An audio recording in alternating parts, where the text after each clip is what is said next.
Hello, my friends, and welcome back.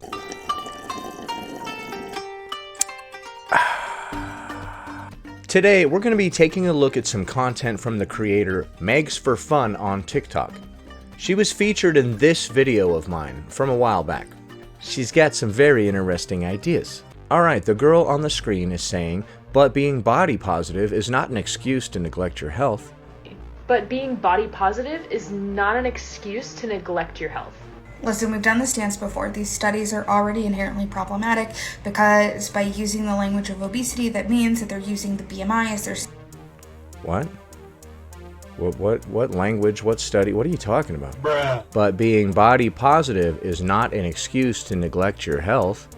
And then you start talking about BMI and studies and all this type of stuff. What are they on about? Like, all the person said was body positivity is not an excuse to neglect your health.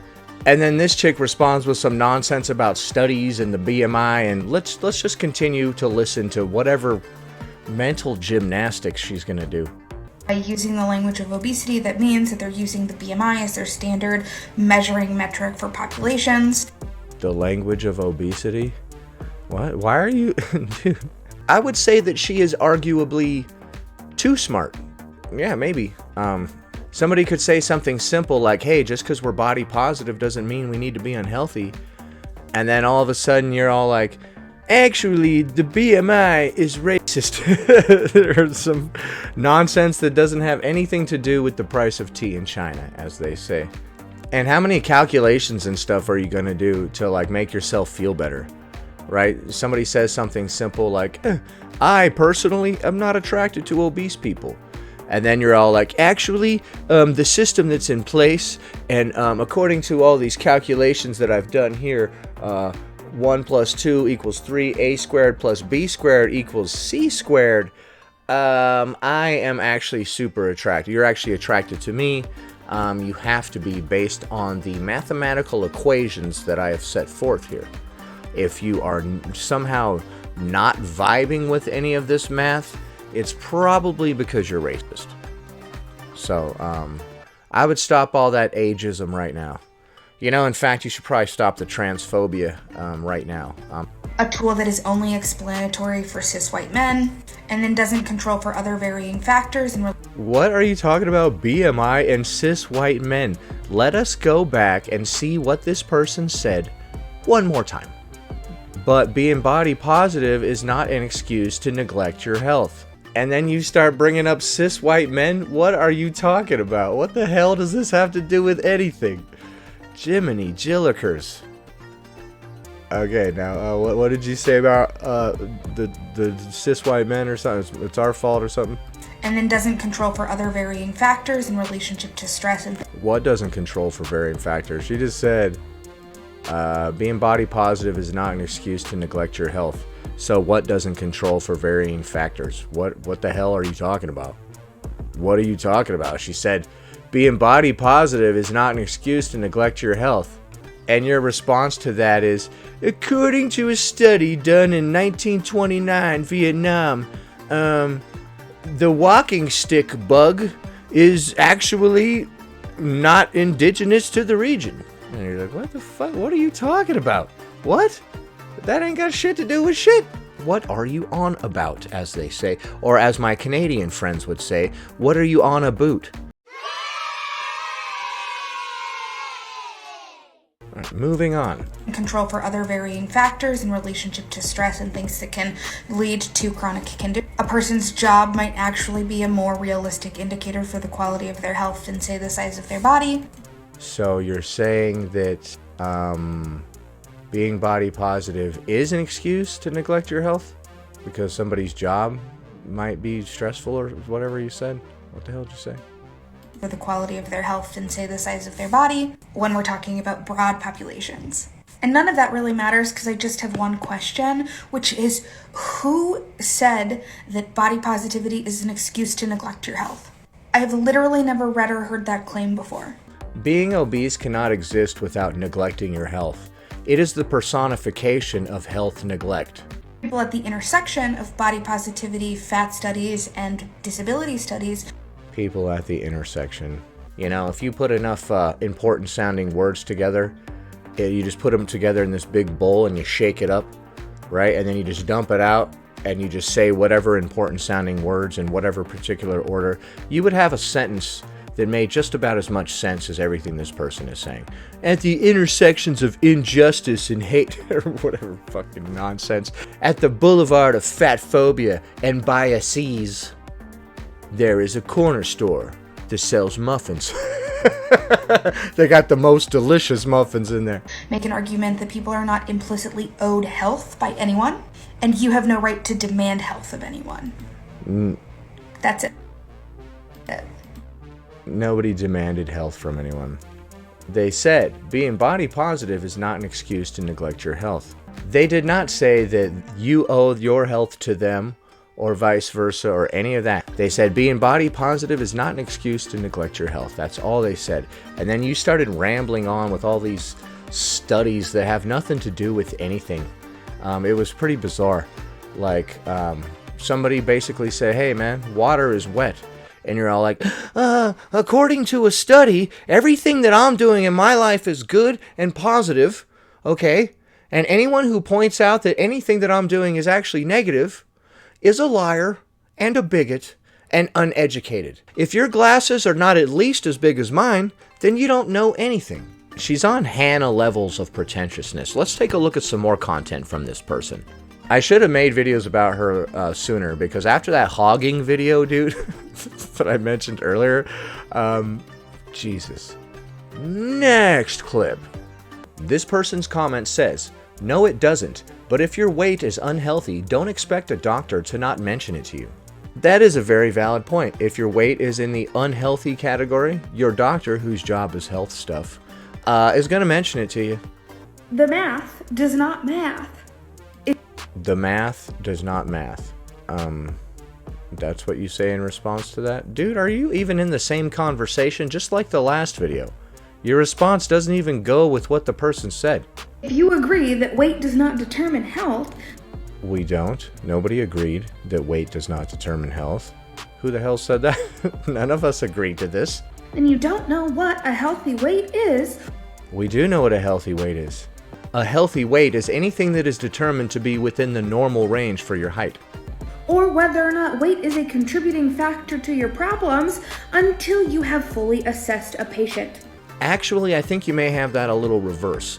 I think that if you go to a doctor with some kind of illness, what they need to do is eliminate things that might be a source of that illness. Therefore, they start with things that are manageable, like lifestyle changes, like smoking or losing weight. Those are the things that you are doing to yourself that can be changed, that would be a good first step in the right direction of finding out what is wrong with you. You go to the doctor with some mystery illness or whatever, they're going to try to eliminate things that might not be contributing to this condition.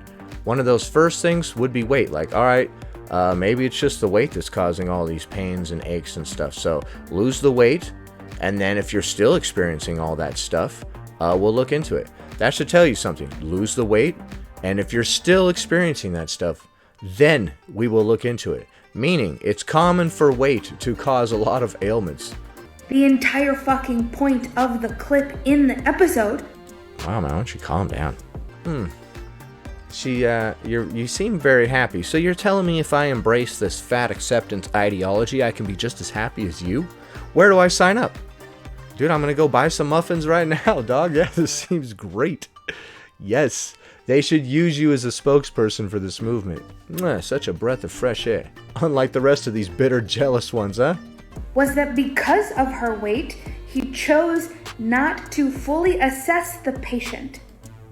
Right, he said, lose weight, and if you're still having problems, then we'll check it out, most likely. Because of the way that she looks, he chose not to do his fucking job. Because of the way she looks? Oh yeah? He didn't like her haircut? Or the color of her skin or something, so he chose not to... Oh, no. Oh, because of the way she looks, as in her weight. That is not really just the way you look. You're carrying an excess of adipose tissue on your body. You're carrying all this stuff around. It's not a superficial thing like your hair color. Like, they refused to help me because my hair was red. You know, like, oh yeah, that would be pretty stupid. Like, that would be bizarre and stupid and wrong. But if he's like, well, you know, lose the weight, and then if you still have these problems, we'll see what the hell is wrong with you. That sounds reasonable in the context of a health setting, which I think is what doctors are trying to promote. I don't know.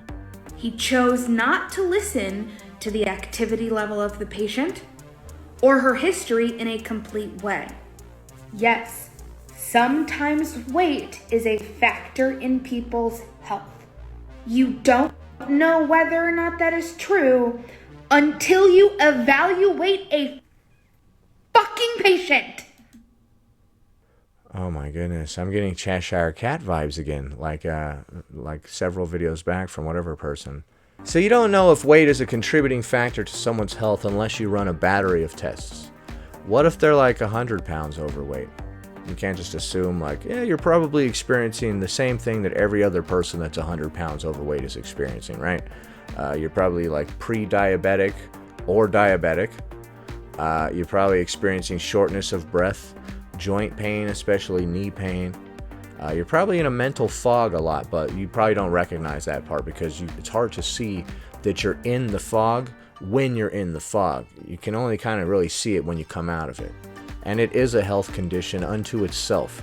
Therefore, if you came into the doctor's office as an obese person, they're not going to go right to running all these wacky tests on you, okay? You're all like, I want my blood work done. I want to know the electrolyte count in my blood or whatever. Like, they're just like, what? No, we're not doing all that. No, lose weight. You go to the doctor, you're like, yeah, I'm freaking tired. I don't know what is wrong with me. I'm short of breath. I am tired. I am chronically tired and short of breath, and I just feel crappy all around. And then they look at your weight and they look at your, like, they're like, all right, what's your diet like? You tell them, and they're like, okay. Well, given your weight and your diet, all the things that you're saying are a problem for you are usually just things that happen to obese people. If you still have these problems after the weight loss, then we'll run all these wacky tests that you want, all right? We'll sequence your DNA, and we'll try to figure out whatever the problem is.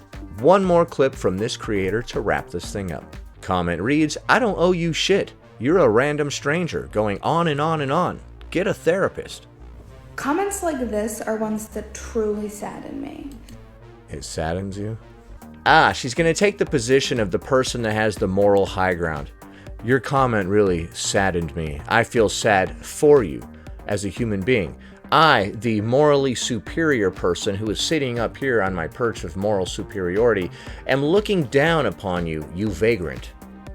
Remember when Bertie Bottle Pop said something similar to Shakara? I am sad for you. Or some crap in that video where she was acting like the Joker.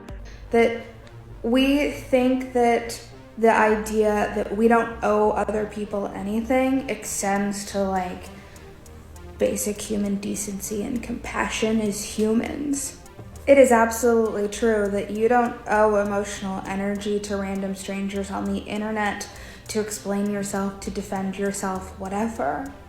But do you really think that, like, on a basic human level, we don't owe each other some sense of kindness, compassion, and care?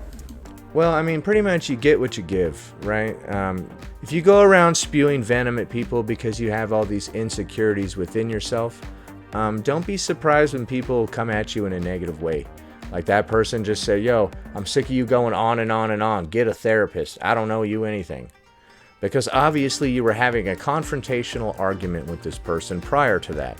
They didn't just randomly come at you with that, and now you're all like, you know what? It really saddens me that we live in a society where we can't all just be nice to each other. It's like, what? Why are you playing the victim now, dude? This person is routinely critiquing and lashing out at people. And now when somebody says something back to you, you play the victim and talk about, we need to do better or whatever nonsense. Come on. Do better. Like, American to American, probably white person to white person, but I'm not going to assume. Like, you really just don't give a fuck about people in general? That's your response? You're gonna, like, pretend to cry? Because somebody responded negatively to something negative you said, now you're gonna be like, really? Come on. Guys, we can do better as a society. Did you guys know that we can do better? I don't think this is appropriate, guys. I mean, can't we all just love each other? What even is this? It makes me really sad for you that this is... It makes me really sad for you. And there we go. And there's the pretentious moral superiority kicking in. Makes me really sad for you. I thought that you were saddened by the way that people treat each other in our modern society or whatever crap. I started spacing out when she was in the middle of talking. Like, when people start getting all pretentious and having the vibe that they're sniffing their own farts, my brain is just like, dude, no. And then it just starts... Oh, man. But then she just said, I am sad for you, or some stupid, predictable, childish insult. Oh, you brought it all back to your narcissism, didn't you? I am truly saddened for you. After I watched your video, I went to sleep. All right, Birdie. Your response, like, you really just don't care about humanity, like, in a general... You really just don't care about humanity? Yes, that's right. Somebody arguing with you and disagreeing with you, and then giving you back the venom that you gave to them, is somehow an attack on humanity.